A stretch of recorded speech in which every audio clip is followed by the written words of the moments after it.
Welcome back to our channel, Ancient to Modern. We have been going through some of the books of the Bible just as some background information to help you understand exactly what you're reading. The other day, I was driving in the car listening to a Christian radio station, which I tend not to do that often because it hurts my brain. As I was driving, they were doing their verse of the day, and I think it was out of 1 Corinthians. And as I was driving, the announcer said, "Here's a verse of the day. Now imagine that Paul is writing this to you." And I swerved into a tree. Paul is not writing this to me. He's not writing this to you. He's not writing this to 2019. He was writing that to a specific group of people in a specific place and time. And it does us good to try to get back to that place, that time, so we can try to get as narrow as we can on exactly what the writers meant when they wrote what they did. And that's kind of why we're doing what we're doing. That's why we're kind of going through and giving a little historical background to all these New Testament books. And today is the Gospel of John. It's the last gospel. I'm not telling you anything you don't know. If you open up your New Testament, you have what's called the Synoptic Gospels, Matthew, Mark, and Luke. And if that's a new term for you, it comes from a Greek word meaning alike. And Matthew, Mark, and Luke are very much alike. In fact, throughout a lot of their basic structure, they are almost word for word the same. Both Matthew and Luke use the Gospel of Mark as in their copying, in their formation of their Gospels. They just recreated some of the stories. But John is a completely different animal. John was written notably later.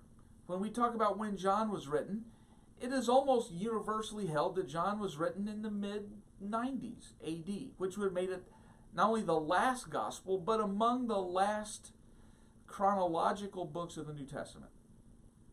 When we ask about who wrote it, a lot of people reflexively say, well, it was John the disciple. In all likelihood, that's just simply not the case. If John was written in the 90s, that would have made John the disciple 90, 100 years old, at a time when the average human lived to be about 40, in a time before cataract surgery and all of the modern things that we had. To have someone in that advanced age write would be odd indeed. We also have a very strong church tradition. Now, we have a couple different ones, but one of the church traditions is that John was killed in the 40s, not his 40s, in the 40s, maybe 10, 15 years after Jesus was alive. So we don't think it's the disciple. So who it is, we don't know. There's a couple candidates. If you ask the latest one, I think probably the one that gets the most support is there's a character in the Gospel of John called the beloved disciple. The beloved disciple sat next to Jesus at the Last Supper. The beloved disciple was walking next to Jesus as Jesus reinstated Peter. Now, some people think that's an actual person. Other people say, no, that's a literary device that is meant to place the reader at Jesus' side. Well, it could just be that there was someone who was beloved and he led a church in Ephesus. The Gospel of John has always for years been connected to Ephesus. So it might have been a guy named John, but we don't know exactly who it was. We don't know exactly who the author was, but we do know he was from Ephesus. He was part of the church that was there. We think that he was a very strong leader. People thought that he would live until Jesus returned, and so they really believed that he would not die. And then in the 80s, he died. It caused a little crisis point, and the church collected his sermons, collected his writings, and then together they formed this gospel that we know as the Gospel of John. Now, there's some things that John does differently from the other Gospels. One of the things, we don't have any infancy narrative. We don't know anything about the birth of Jesus. In fact, we go back even before that. And John purposefully starts its Gospel like the book of Genesis. Genesis starts in the beginning. So does the Gospel of John. John writes, in the beginning was the Word.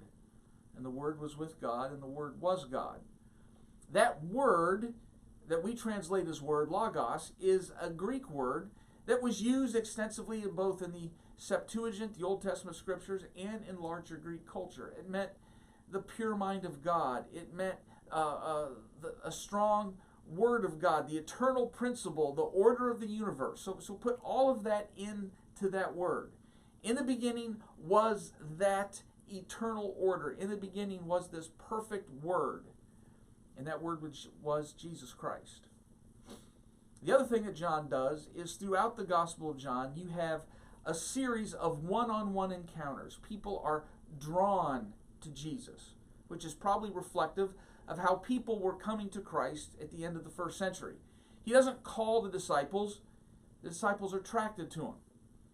So we have some famous one-on-one encounters. Nicodemus in John chapter 3. We have an extended conversation between Jesus and the woman at the well in chapter 4. We have in chapter 8 the woman who was caught in adultery, and this very personal scene between Jesus and a woman that's been thrown down at his feet. Later, after resurrection, we again, Jesus have this one-on-one encounter with Mary Magdalene coming back from the tomb. It's a very personal gospel. It's a very relationship-based gospel, more than any other one. There's a few other things about it. One is, unlike Matthew, Mark, and Luke, it's not chronological at all. It's all over the place. When Jesus goes into the temple and turns over the money changers' tables, in Matthew, Mark, and Luke, that's the last week of Jesus' life. That's the first story we get in John. But John tells us what he's trying to do. Luke says he's writing this to write an orderly account. John says in chapter 20, I've written this so that you might believe. John is trying to get you to a place of belief. I'm going to use a word in its proper context. You're not going to like it. John's propaganda. That doesn't mean it's not true. It means he's writing to get you to a point. And that point is belief. So he has all these personal stories. The other thing about John, and most people don't notice, is how often the number 7 comes up. Go through John. There are 7 speeches by Jesus, 7 miracles by Jesus, and then from chapter 12 on is the last 7 days of Jesus' life. You have 3 sevens, 7 miracles, 7 sermons, the last 7 days of Jesus' life. It comes up again and again. Let me give you one other example how 7 comes up. I talked to you about the woman at the well. Jesus meets this woman who's out at the well in the middle of the day, in a desert area where it's brutally hot. No one went to the well in the middle of the day, unless you're trying to hide. Everybody else would go to the well in the early morning or perhaps the evening, but the middle of the day, you don't want to be seen. This woman at the well, she didn't want to be seen. Jesus begins a conversation, and Jesus begins to probe and gets her to say, "Sir, I admit I don't have a husband, when the fact is I've been married 5 times. The man I'm living with now is not my husband." And her life-changing conversation is now with Jesus, the 7th important man in her life. 7 comes up again and again and again. Now, I'm not trying to tug the rug out from underneath anyone. I'm trying to be very gentle to lead us to a better understanding of what the New Testament is all about. John is very different from the rest of the Gospels. John tells stories in a remarkably different way. For instance, if I ask you, how did Jesus, in his beaten up, tortured state, get the cross from where he was tried up to Calvary, I bet most of you would say, well, they had to pull a guy out of the crowd to carry it for him. Most of the movies reflect that event happening, and I would tell you, you are absolutely correct. They pull a man named Simon out of the crowd who carries the cross for Jesus. But that's not what happens in John.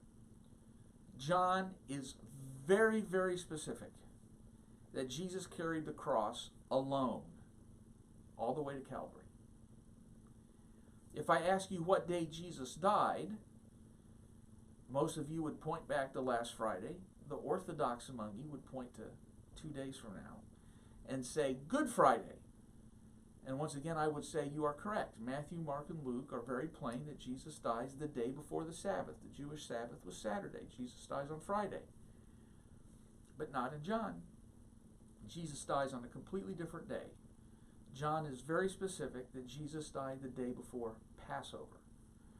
Passover could be any day of the week. It's not a day of the week holiday. It's a date on the calendar. So once again, we have something you just can't harmonize. How does Jesus not carry his cross and carry his cross all at the same time? How does Jesus die on a Friday and die on a completely different day all at the same time? There are those among us that say, well, you have to harmonize all these accounts and you have to bring them together, and there's this larger account that you have to really pay attention to, and these are just talking about a little portion of time. So what those people are actually saying is there's this big, huge story that none of the gospel writers get. That's not an answer. Why don't we do something else? Why don't we listen to John and let John speak? What if when John tells us that Jesus carried the cross alone, what if he's not trying to tell you how he got the cross up to Calvary, but he's linking you back with an Old Testament character who carried all the wood for his own sacrifice by himself, Isaac, in Genesis 22. Because Isaac was the obedient son, the willing servant, allowed himself to die, he was a sacrifice that benefited the whole people. Now there's a whole new nation because of Isaac's sacrifice. Every Yom Kippur harkened back to what Isaac did. So maybe if you say Jesus carried the wood for his own sacrifice, you're not trying to say how Jesus got his cross there, but that Jesus is a new Isaac. He's the obedient son. He's the willing servant. He's a willing sacrifice. And because of his death, a whole new people have been created. Well, you can write all that, or you can just say Jesus carried his cross alone. The same way with what day Jesus dies. I have no doubt, I would probably, if you ask me, Jesus probably died on Friday. Well, then why does John say something different? Well, if you ask me who else or what else died the day before Passover, that's easy. The Passover lamb was sacrificed and killed. Maybe by saying that Jesus died the day before Passover, again, John is not trying to tell you when Jesus died. He's theologically telling you why Jesus is important. He's a brand new Passover lamb whose sacrifice means that we can live. Now that's a big story, or you can just say Jesus died on the day before Passover. When we try to make our modern arguments and make the Bible jump into our agenda, we're going to make mistakes. And we're going to start these silly arguments about how believable or how historical is the Bible. That's not what it's trying to tell you. It's trying to tell you who we are, who Jesus was, and how we relate to God. And John does that in a marvelously simple, beautiful way if we just know what we're looking for. Hey, I'm asking you, hit the like at the bottom of our channel. Subscribe to us. Ask a question. We'd love to respond. We'd like to get you involved. This is really for you, and look forward to hearing from you and seeing you next week.